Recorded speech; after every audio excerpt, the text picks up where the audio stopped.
celebration of CMC's 75th anniversary. We are honoring CMC's change in 1975 and 1976 to coeducation. For those of you that know CMC's history, we were founded in 1946 as a men's college and 30 years later transitioned to coeducation. As a part of the 75th anniversary programming, we have monthly archival exhibits that highlight important aspects of the college's founding and the college's future. And the program in August that was debuted was all about coeducation. And we have CMC archivist Sean Stanley here, as well as our resident historian, John Faranda, here as well, our ambassador of the college, to talk us through some of that history. And then we'll also turn to Jack and Jil Stark, who are with us today, to talk about their experience. And then we'll turn to a number of our pioneering women to talk about their experience before we conclude the program at 5 o'clock. So with that, I'm going to share my screen here, and we're going to start with the 75th anniversary website, just so that you can see where we're going. Hopefully you've been here before. 75.cmc.edu is our URL for the 75th website. We encourage you to visit here, share your story, tour the archival programs, look at the 75th anniversary distinguished speakers. There's a lot of fun and different things to explore here. But we're going to go to our history here. We're going to go to our digital archives preview. This is going to pop up, and do tell me, John, if you don't see the digital exhibits. Thank you, sir. You'll see we started with founding of a men's college back in April. We moved to the early years at CMC in July, and the transition to coeducation in August. Our next program will debut in just a couple of days, and it's all about campus life and CMC stories, and we'll have a program in about 2 weeks on those CMC stories, so hopefully you will continue to stay tuned there. I'm going to visit this preview on transition to coeducation before we do a deep dive in. So do visit here. It's this is a nice overview, and then we're going to go right down into the archive itself, where Sean has spent the last month perfecting and editing and sharing the story that is CMC. And on the left, just so you know, is your buttons to navigate to the different pages. And down here at the bottom is also the next button as well for the next page. So with that, I'll leave it right here. I will ask Sean and John to unmute themselves. And I'll start with you, Sean. Talk to us about the lead up to CMC becoming coeducational. What was the impetus for that decision, and ultimately that decision? Sure. Yeah. Thank you, Evan, and thank you all for joining us this afternoon or evening, wherever you may be living or joining us from. So one of the main impetuses for kind of CMC exploring transitions to coeducation, I think, was probably social movements coming out of the late 1960s into the early 1970s. There opened, quite a few opportunities for women to enter fields in business, law, and government, and women were increasingly joining these professions on a larger basis. These old kind of antiquated perceptions of, kind of outdated women's roles were being kind of done away with, and CMC wanted to remain at the forefront, opening up these opportunities and providing opportunities for women students to gain higher education in some of these fields. There was also the fact, nationwide, other kind of like-minded institutions, all-male colleges were transitioning away from all-male college, transitioning to coeducation as well. So that would be, universities like Yale, Princeton, Dartmouth, Amherst. They all began going co-ed in the early 1970s. And it was thought that CMC's pool of applicants might start declining by the late 70s, early 1980s, as male interest in attending an all-male school started to wane a little bit. There's a funny story, kind of humorous story, included in the exhibit itself. This was related by Professor Proctor Thompson, and he mentioned that every time then Dean of Admission and Financial Aid Emery Walker mentioned CMC, he would have to spend the next hour, explaining the school wasn't a monastery, and it was far easier to kind of sell a co-ed college to applicants rather than all male institution. And in bringing in women students, there would also be a wider selection of students that would increase the quality of the college. There's also the student aspect. So students at the time, early 1970s, were majority in favor of going co-ed. There were, kind of calls and debates on this throughout the early 1970s. There was even a co-ed living experiment proposed with Scripps College to kind of continue to align itself closer with the women's school.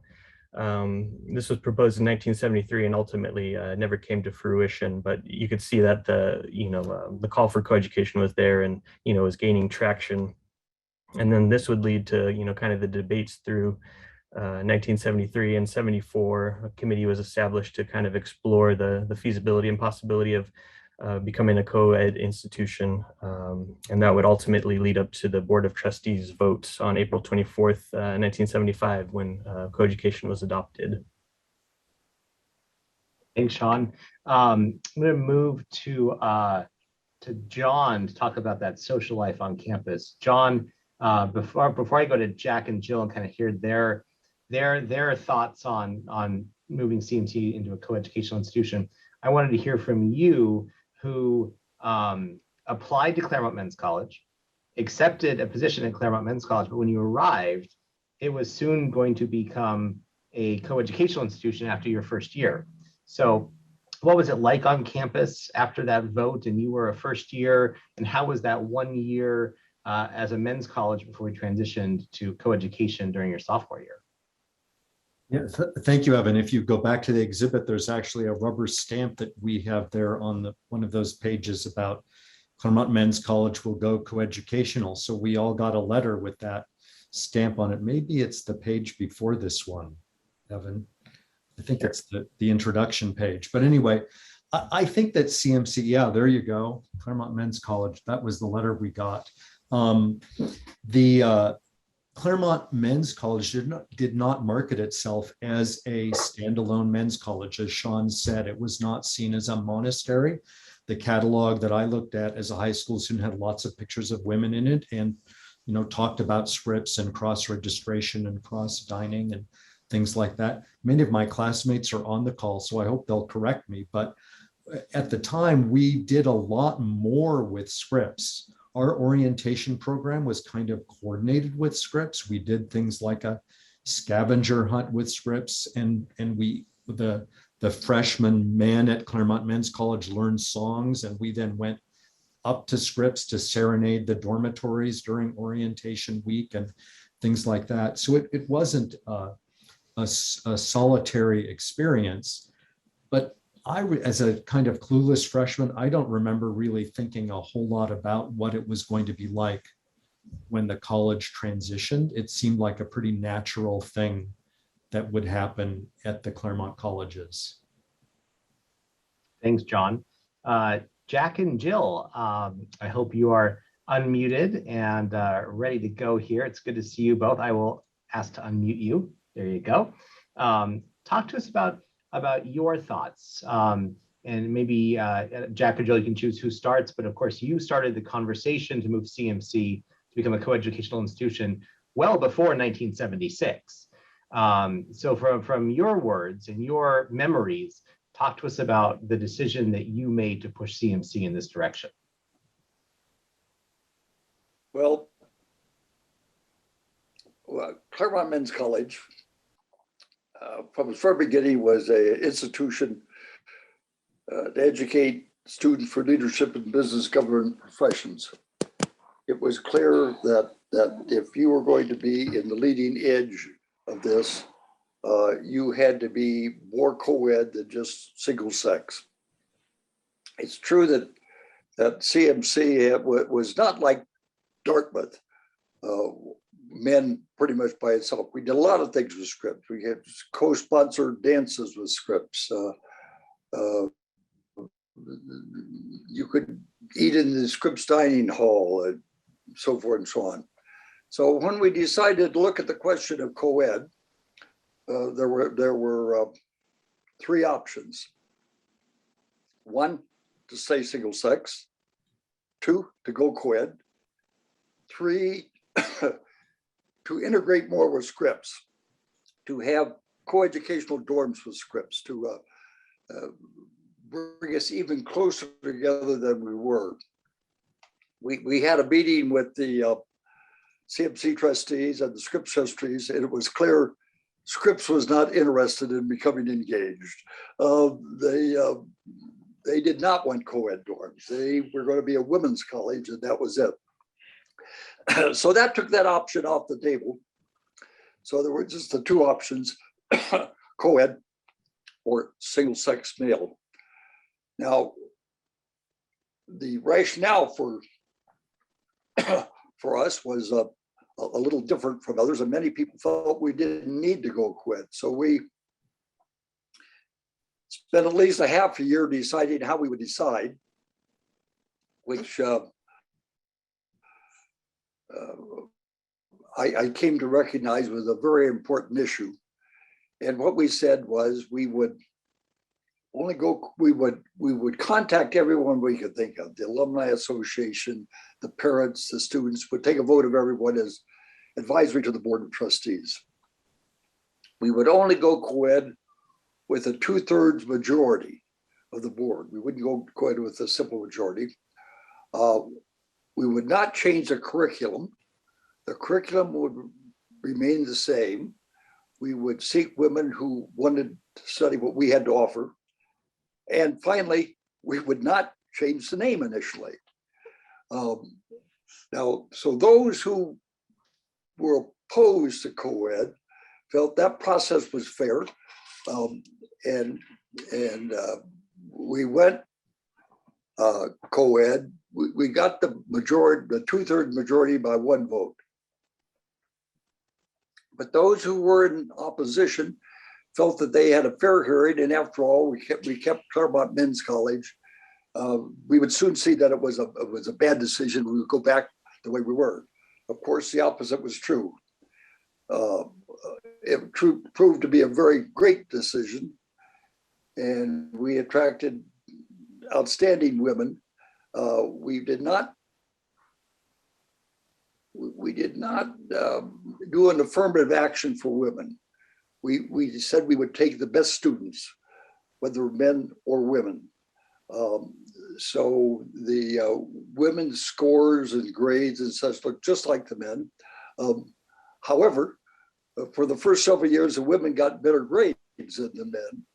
And those pioneering women were really outstanding. They did a real job. And of course, with the first 4-year class, the graduating senior class president was a woman, Mary Ann Ullman. So it was quite an experience. Thanks, Jack. Jill, what do you recall? What is your experience as you push CMC towards coeducation?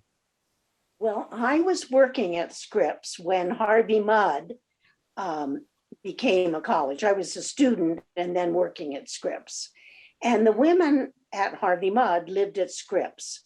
And it was not a happy marriage.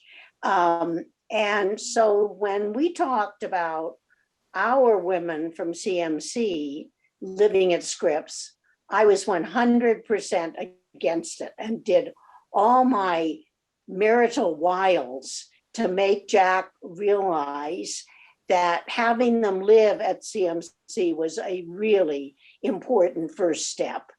And actually, we had quite a few of the wonderful pioneers as transfer students from Scripps. And they were taking their classes at CMC, and they wanted to be a member and graduate from CMC. It was wonderful when they arrived, and especially those first early ones. Jack came home one night. We have 2 daughters, but he still said, "Oh, Jill, it's going to be so great to have these women. They'll keep their rooms so much tidier than the men will." Well, that was a laugh. Girls are women are women and have a lot more junk around than most men. But this was this group had high scores. They they were ready for CMC. And I think on the whole, they settled in really, really well. In many ways, it was easier for us to go co-ed than, say, Dartmouth. There had always been women in the library. There had always been women in the infirmary. There had always been women around.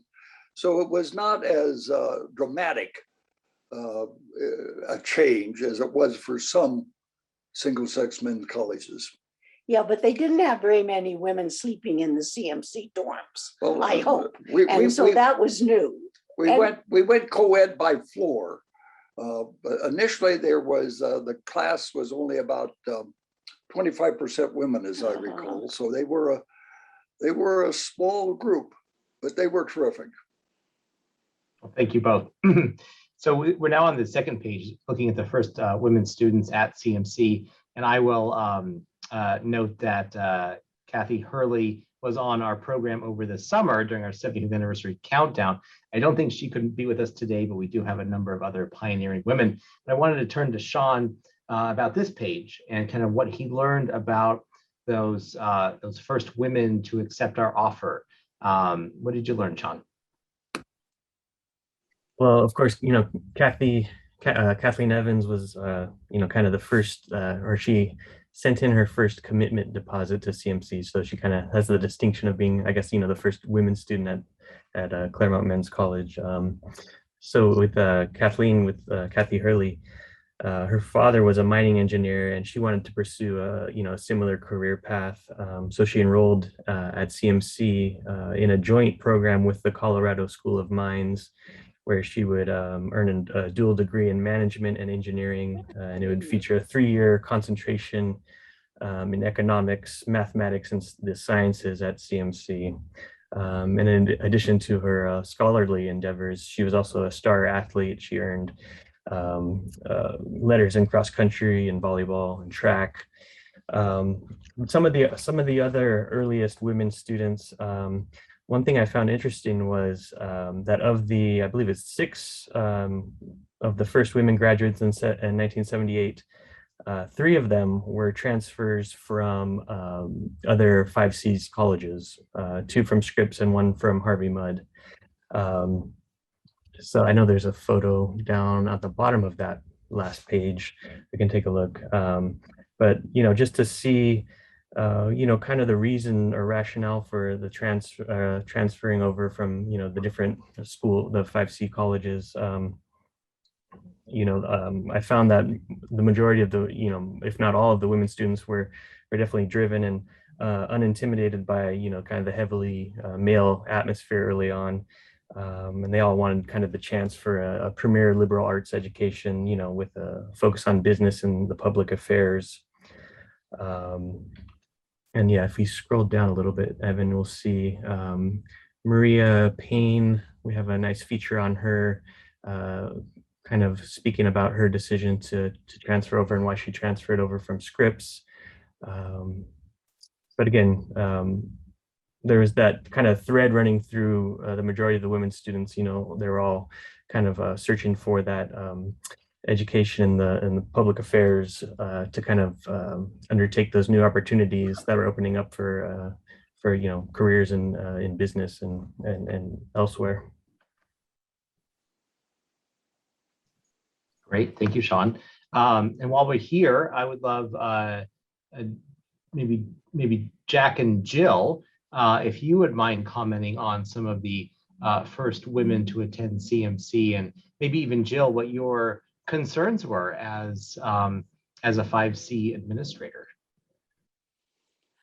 I felt that we were ready for them. I mean, they have some wonderful stories, these first ones, but we were just picking the best of the best, and they settled in, and they were just I can't remember anybody coming to me and being unhappy, because CMC did have sort of a macho men's feeling to it, but I was amazed how well they fit in.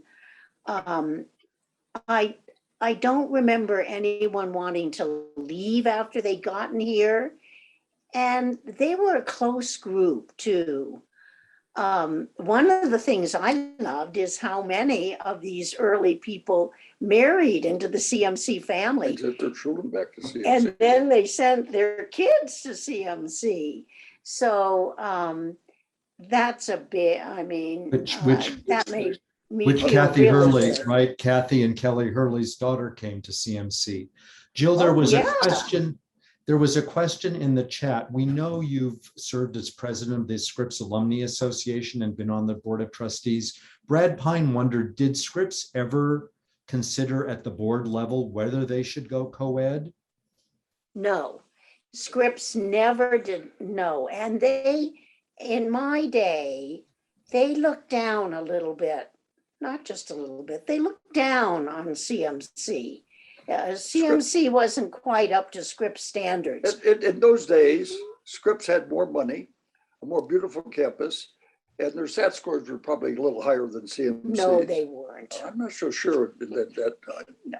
Anyhow, the women were great. One of the great stories is when we went co-ed by floor, they were in the dorm, and there was a urinal, of course, on their floor, and I can't remember exactly why, but we couldn't take that out without completely redoing the plumbing. So the women put potted plants in the urinal, which would go on automatically, as water those plants. They were terrific. It's really sweet, especially this picture you're showing now, because Catherine, our registrar, was a Scripps graduate too. And so both of us were sort of together. I remember telling her, the Scripps people sort of looked down on us, and she said, that's going to change. And then just a few years later, after George Benson's first wife died, she married George. So we were always in cahoots together. Thank you, Jill. And maybe Jack, for you, what was it like to have this first group of women graduates in 1978? What did that mean for you? Well, it was the going co-ed was a pivotal decision for the school, obviously, and it was clearly the right decision. And the women that came in did so well. They were pioneers. They just did a great job. And I felt very close to them. Great, thank you, Jack. So this last page before we bring on some of our pioneers for a discussion is about that name change. There are so many people who do not know that when we went co-ed, it took 5 years before we changed our name to Claremont McKenna College. So there are a number of women graduates with Claremont Men's College degrees. Sean, when you were looking at this page, what did you learn about that name change? Well, one of the interesting things that stood out was the fact that so many, or I've heard stories of so many of the, kind of the early graduating students that still received a diploma with the men's college name on it. They kind of took it as a badge of honor, and they didn't necessarily want to, swap out their diplomas for, something else. And actually, if you scroll just down a little bit further, Evan, there's a nice photo there with the men's college diploma. So yeah, we have Teresa Ryland, I believe, and I think she's on the call today, but yeah. So we have kind of a nice image there, with her diploma and everything, holding it proudly. But just to echo what Jill mentioned earlier, it was really remarkable how, how well the women students, kind of ingrained themselves into the campus community, very quickly. There wasn't really a kind of a growing pains or a transition period, so to speak. And overall, they were welcomed to CMC with open arms by the male students. And there is a kind of another funny story that stands out to me, kind of speaking about the campus tradition of the gross outs, where you know, the various dorms would kind of hurl vulgarities and insults at each other, and they thought they may the male students thought they may have to kind of, you know, temper those and you know, kind of censor them a little bit. But in many cases, in some of the stories I've heard, you know, the women were you know, giving just as good as the men. So, you know, there is that kind of ease of transition for the women students into campus life. And, you know, they made themselves a pillar of the campus community early on. And, you know, actually, Evan, if you'd like me to share my screen, I just found that photo that Jack mentioned of the urinal with the plants in it. I thought I could share that. It'd be a fun little treat real quick. So this was from one of the yearbooks here. Can you all see that? But this is from one of the women's restrooms, kind of reuse of the campus urinals as a watering station for some of these Dead flowers. I've never seen that photo, Sean. That's wonderful. Yeah, unfortunately, I found it after the exhibit was completed, but you know, I have it on file here at least. Well, we can add it to the exhibit after the fact. That's true. Yeah, maybe I'll plug it in. Thank you, Sean. So just a last question for you know, John or Jack and Jill. What change did you see on campus from maybe the end of the academic year of 1976, when we're still all men's, through maybe the name change, that 5 years where we had 5 complete years of women on campus. We had 2 4-year graduating classes. What were some of the things you saw that changed at CMC during that time? Well, I mean, Laura just put something in the chat about the growing pains, and I think, you know, there were growing pains for people, but and part of that growth with CMC was a little bit, you know, withdrawing from the strong relationship with Scripps. And certainly today, CMC's social life kind of stands on its own without Scripps's participation as much. But in those first years, you know, Marks Hall would never plan a party without partnering with Toll Hall or something like that.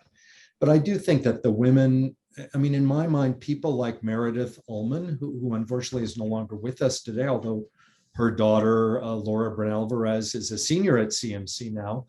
I mean, Meredith, Jack mentioned as the senior class president, she was just a fun person and a born leader. And she really helped, I think, transition the college from the men-only era to through the pioneer era, where women became accepted, and a major part being, you know, senior class president, major part of the leadership of the campus. Jack or Jill, anything to add? And the transfer students too did a huge job with when more and more students were applying, women were applying. That, you know, they sort of became the big sisters for the ones coming in.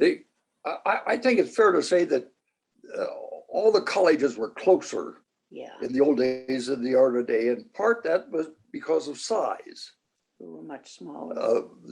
We were all very small. CMC was 600. And when I was going there, they were 400. So Pomona and Scripps and CMC would plan things together, and the colleges were much closer. Now, as they've gotten larger, they are more independent of each other. That's a good point. But right. the women, you know, we started women's athletics and asked Harvey Mudd and Scripps women to join us. Although it's pretty clear that the CMC women have been the dominant force in the women's athletics. Another interesting story on athletics, I want to tell this. When Harvey Mudd came along, CMC at that time had athletics with Pomona. It was Pomona's CMC athletic program. The league said, look, and we were very successful. We're not going to let 3 colleges have an athletic team. So CMC broke away and started athletics with Harvey Mudd. The first year we played football, Caltech beat us. It was football team, league football, when Caltech had for many, many years. There were bonfires in the street in Pasadena as they celebrated this great victory. Of course, the next game they lost, and the student newspaper says, Caltech football winning streak broken at 1. They were terrific. Thanks, Jack and Jill. Thanks, John and Sean, for sharing your stories. I'm now going to bring up, and I'm going to spotlight all of you, so forgive the slight delay, to talk about some of your experiences. We'll start with Paula. Paula, welcome. And I do have to do all of this manually, so my apologies as I kind of go through this list. We've pulled a number of our leading pioneers, both from this exhibit, but also from CMS Athletics, to help us with kind of the next 25 minutes of conversation. So Paula, I'll start with you as I kind of add the rest of your group. You were a class of 1981. Talk to us a little bit about why you chose to enroll at quote unquote Claremont Men's College and what it was like to play varsity sport for the Athenas. Well, I kind of will be repeating something I said at one of our reunions when we had the pioneer women, which makes me sound very, very old to say pioneer. But I think what happened was when I took the SAT, I have a very long last name, and it's, you put your last name first and first name last. And my name on the SAT would be Nishibayashi Paul. And so then after the SAT, I started getting all this literature from Claremont Men's College, and I thought, oh, this is funny. I think it's a mistake, but it's pretty funny. My parents, of course, knew better. They knew the school and things like that. And they said I could go anywhere I want except SC or UCLA. And so then I thought, well, this school seems to want me. I'll just go here. That's easy. So it wasn't a real thoughtful process at the time. My parents probably knew more about me and more about the schools. And now that I'm older, I could say that they were probably smarter than I was and made the right decision in saying, okay, you can go there.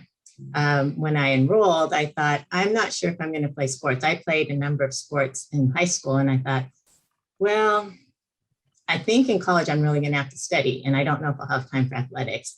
But then I was given the wise advice is to do what you enjoy, which is playing sports. And so I played volleyball, a little bit of basketball, through the javelin, which I didn't even know what it was until CMC, but the track coach at the time, the women's track coach at the time, was also the volleyball coach freshman year. And she said, I think you should come out and throw the javelin. And I had no idea what it was. And she taught me how to do it, and did okay for Division III at the time. And I just really, really enjoyed it. There were a lot of growing pains, as I saw Tori put in the chat box. Tori was one of my teammates on the volleyball team. I kind of was smart alecking around the other night on email with Mary Tracy and the rest of the group about how the varsity recognition for men and women were different. And at one point, I think it was junior year, Mary and I were asked to go speak to the Alumni Association at the Los Angeles Club. And Dr. Arce asked us to do that. And I kind of contrasted how, well, when the men after first year varsity, they get a sweater. Second year, they might get, I don't know what it really was, maybe a jacket and a pen set and a watch. And then the women's volleyball team, we got like first year varsity, we got a t-shirt. And the second year, we might have kept our practice shorts. And the third year, not quite sure what it was, maybe pen set, maybe it was a jacket. So after that talk, and after senior year varsity athletics, Dr. Arce gave me a watch, which was kind of cool. And I think from then on, things have been a little bit better as far as the programs go. I know the coaching has become very strong. I know the coaches in certain sports were stronger than others as there were more people playing and things like that. But it's an experience I would never regret. I had a really good time, met some people that, even though I'm staring at them right now in this gallery, unforgettable people, I would say.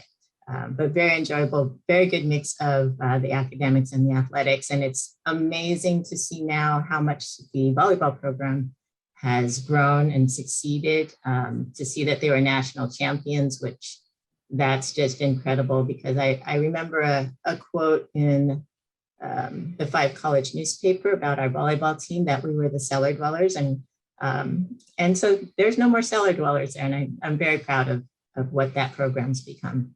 So. Great, thank you, Paula. Open to anyone. Thanks, Paula, for getting us started. There were a lot of stories as we were going through the archives about the initial uniforms and how those kind of came to be. Any comments from any of you about the Athena uniform and what it would be like to compete in that uniform? You don't want me to keep talking, do you? Do you? No, someone else. Mary or Mia or Ruth or Terry. Any comments on the uniform?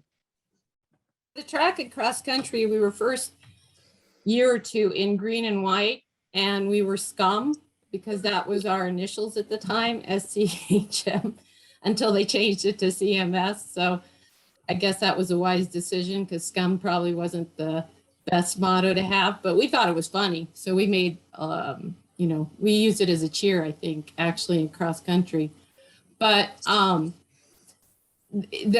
real issue was they were polyester, and they kind of, especially when you were running, tended to be a little binding. So when they went to the more advanced cotton / polyester material, it was a lot more comfortable to run in, I have to admit.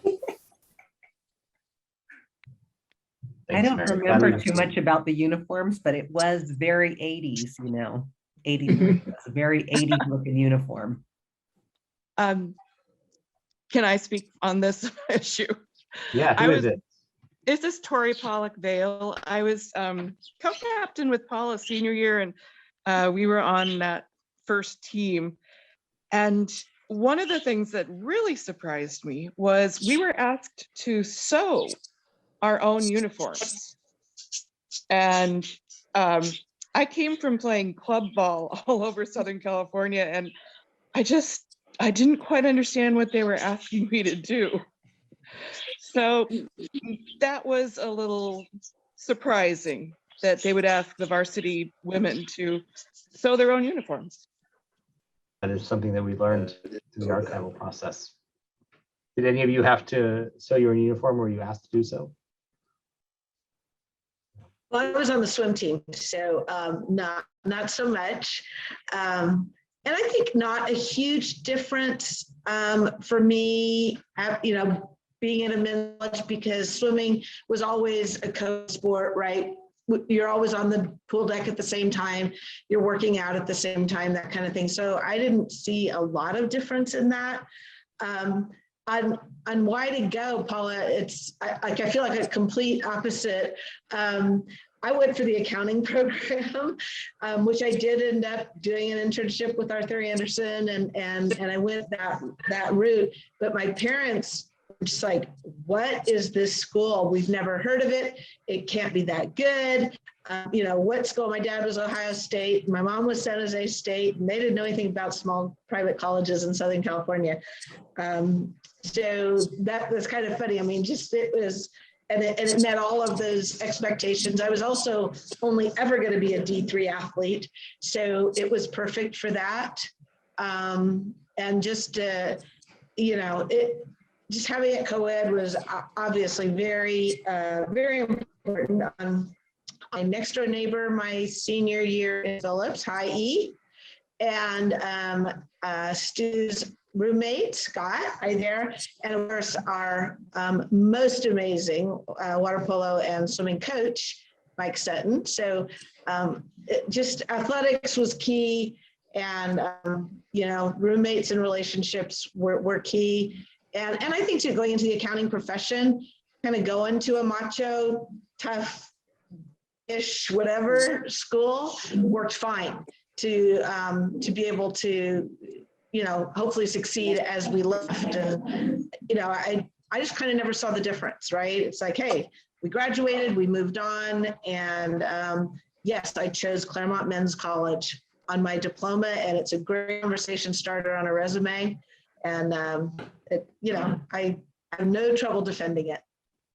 No, you're not the only one, Terry, to be an accounting major. Kathy Evans-Hurley is now a professor of accounting at Boise State University, our first woman to accept the offer of admission. So be curious to see how many accounting majors there were in the Pioneers group. So did anyone else want to, Paula is as well? Fantastic. Anyone else want to comment before we move on to the next question? I agree with everything you said, that I think being tough, and I think I was too young to even know I was in a, what Jill called a macho man thing, but hearing people talk about the gross outs and things like that kind of brings it back. And then when I got a job, I went to the aerospace industry, and everybody thought I was a secretary because I was a woman. And it's like, no, I'm an engineer, and it toughened you up so you could stand up for yourself and stand out, Took the classes. Thanks, Ruth. So Mary, Mia, and Paula, you enrolled in 1977, and Terry in 78, Ruth in 79. So all of you, CMC had a year of coeducation under its belt already before you all got here. But what was it like to come to the CMC campus? We know it was not all roses. It was sometimes a difficult transition for some. But what did you see? What did you like? What did you dislike? Mia, if you'd like to start, feel free to do so. If you don't want to, we can go on to someone else. It's funny because I was originally going to go to school back east, and then my father was transferred to California when I was a junior in high school, and my parents felt it was too far for me to be away from home. And so they really wanted me to look for a college that was close by. And I had always wanted to major in economics. And that was sort of the driving force behind my considering CMC, is the strength of that department. And I had come from an environment where I had played sports in high school, but I'd also participated in debate, which was a very, at that time, male-oriented activity. And so I felt like I was fairly prepared for that environment. But it was interesting because there were two groups of men at the college. There were the group of men who were welcoming and enjoyed having women in their classes and felt like it was a positive thing, but there was a fair number of men who were very unhappy, that they felt like they were but they had come to a college and had wanted to have a male experience, and they were disappointed that they weren't going to get that experience. And so along with what everyone else has said, it did prepare you for I think roles in professions where women were not as welcoming. I'm in the sports business now, and I get that all the time.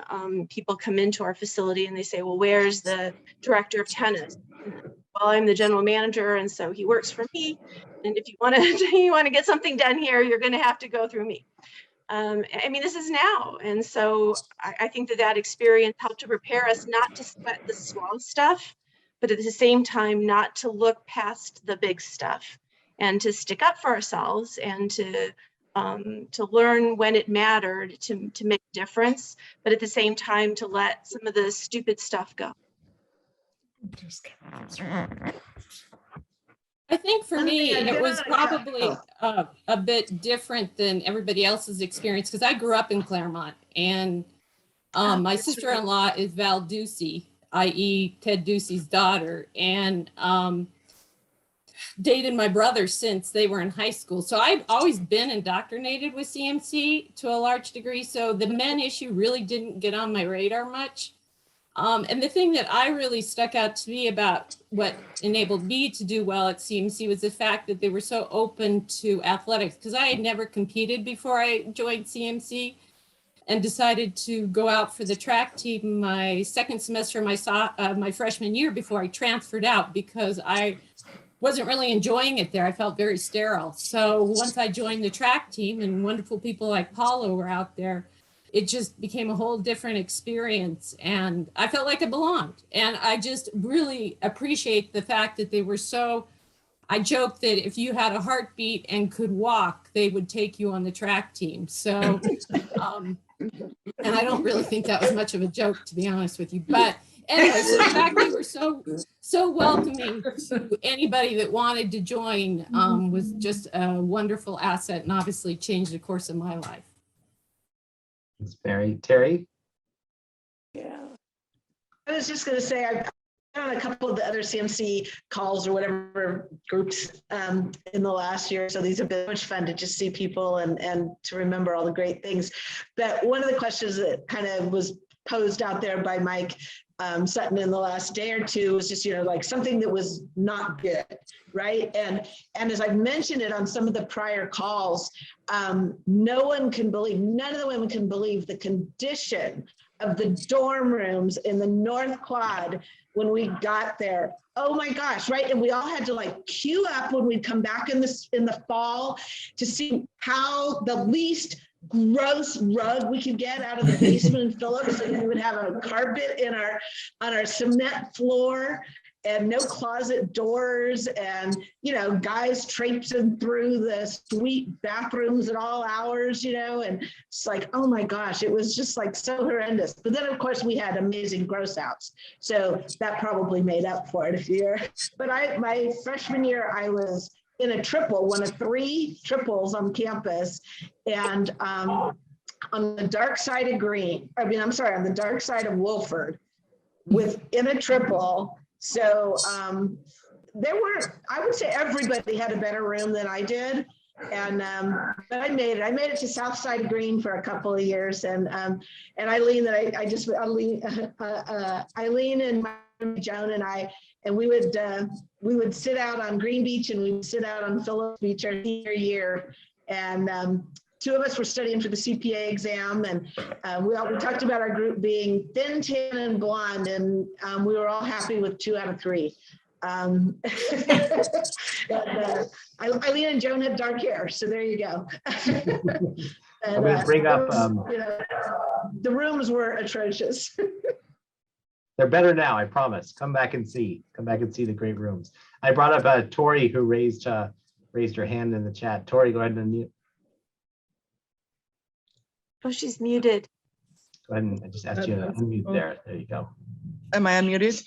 Yes. Okay, thanks. Like Mary Tracy, I had kind of a different relationship with Claremont because my grandmother was the house mother for Toll Hall at Scripps. Oh my God. So everyone thought I was going to go to Scripps, and I'd heard all the stories all the years, and I loved the campus, but I wanted international relations, and that was really more CMC, but I wasn't quite ready. And actually CMC wasn't quite ready for me because I ended up in Beckett Cottage first semester. There were 3 of us who weren't in a dorm. So that was a little confusing for me. And I had just turned 17 when I arrived. So I was pretty clueless. And that first year was pretty rocky for me. Paula in volleyball, you saved me. I loved being there with you. But the GCOC club and some of the other stuff just was too much for me. And I ended up leaving. I went study abroad my entire sophomore year, and it was perfect. And that is one thing I am so grateful to CMC for, was the study abroad opportunities are amazing. It's so much better than any other school that I'd looked at. And I've ended up living and working in Europe, Asia, and Africa. And it's really because at 17, I was able to go off and live on my own in a foreign country because of CMC. So I came back a lot stronger to deal with the idiosyncrasies of CMC life, and ended up in Beckett Hall, which was perfect. And I'm still in touch with a lot of those people from Beckett. So I would say it was a pretty rough start, and I did have to leave. But honestly, CMC changed my life for the better. So I'm really glad I did it. Thank you, Tori. We have Debbie, who's raised their hand. Let me add Debbie. Debbie, you get kind of the last remarks from the crowd until we bring up last comments. A different path going into CMC. I actually went to Harvey Mudd first. So I had taken classes there and was familiar, and I really loved the whole 5-campus environment. And I actually had taken sort of a year off because I hadn't, calculus and I never agreed. Let's leave it at that in terms of career choices. But I was incredibly happy to get accepted at CMC as a transfer in as a junior. I was one of those smiling faces in that picture they keep showing. So for me, it was a different path in terms of, I actually had a pretty decent room up in the tower with some other ladies there. I remember the basketball and the volleyball. In fact, that was my sister, Kathleen, that posted the basketball picture. She came in as a freshman while I was in the upper levels there. And I was also doing not just sports, but ROTC. So being able to interact with a lot of different people, from whether it was the ROTC program, my fellow folks at CMC, I really liked taking classes at the other colleges as well. I felt that the experience I got there, learning to interact with people, to stand up for yourself, and to disregard whether you were dealing with a man or a woman, you were there as a professional person to person. And the education that I got with the great professors, and I particularly give a shout out to Professor Sue Mansfield, really prepared me. Even though I was a history major, I felt I had a really broad education that made me a much better Army officer when I graduated from ROTC. So tremendous experience, came at it from a different way, obviously, from a lot of you, but I really actually probably appreciate it more, especially seeing all the wonderful folks that are coming in now. I'm not sure I could even get into the school nowadays with all the great folks they've got. But yes, tremendous experience, really set me up, I think, for being able to be professional and successful in life. Thank you, Debbie, and thank you for your service. I'll note that our November archival exhibit will be on Army ROTC at CMC and the Claremont colleges. So stay tuned for that as well. A big thanks to Paula, Mary, Mia, Terry, Ruth, Debbie, and of course, Tori, who spoke up as well. Thanks to all of you. I am going to remove our spotlights, and I'm going to ask Laura Grisolano, who is a trustee of the college, to say a few words. Laura. Well, thank you, Evan, and thank you so much to everybody who showed up today. This is really an amazing turnout. So encouraging and so inspiring. We talked about the growing pains along the way. Some of those are really funny stories. Some of them, I can remember a few that were pretty ugly, but most of them are incredibly inspiring. I find the stories about this co-ed transition to be so encouraging because I think, we've got so many challenges out there in the world, and change can be really messy sometimes. But when you have really strong leaders championing the values, thank you, Jack and Jill and others on this call, and then you have, by good fortune and by selection and design, some incredible pioneers. Thank you to the women on this call. Change is possible, right? And so I find these transition stories to be so encouraging and exciting. I had the pleasure and privilege of being Alumni Association president for a while, and I can't tell you how many of the graduates of the early classes of CMC used to come up to me and say, hello, nice to meet you.